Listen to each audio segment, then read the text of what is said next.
And a word from you, Eric and Yaakov, on Iran, because the other hope is, of course, that the regime will crumble from within, whether the people will be able to overthrow the regime. We saw, of course, the protests against the killing of Mahsa Amini petering out over the last year or so. But do you get a sense of where that is now inside the country?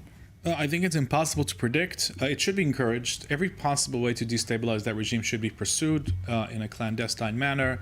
And all opponents of that regime within Iranian soil should get as much assistance as possible. But we have no idea if and when the regime will fall, because it's not a science. And, you know, even the most let's call them the ones with the best censors in the Muslim world, the Mukhbarat, the Egyptian intelligence services had no idea that a revolution was about to hit Egypt, and they were very well entrenched in their own society. So we here in Israel could not predict when that would happen in Iran, but definitely the push should constantly be given, first and foremost, I think, by the United States, which has the resources to do that, but certainly also the Sunni powers, perhaps Israel as well. But as much as possible, the opponents of that regime should be helped. And Eric Mandel, of course, Iran is advancing rapidly with its nuclear program. The IAEA has given out numerous warnings. President Biden has made it clear he wants to get back into some kind of nuclear deal.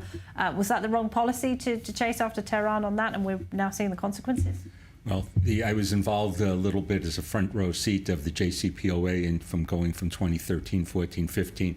It was a horrible deal. However, when President Trump left without a plan B, that was not good either.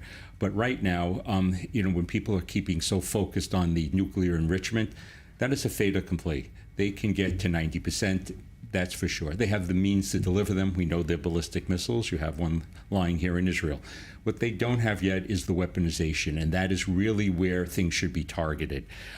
As far as my country and regime change, we have done a very poor job about that. We have acquiesced, we have appeased. That is the worst thing we could do. We need to be pro-Iranian American, means pro-Iranian people, because once you target the regime, then you have a chance of bringing down their house of cards. And that would be the most important thing for true stabilization, not appeasement. All right. Eric Mandel, Yaakov Lappin, thank you very much to you both.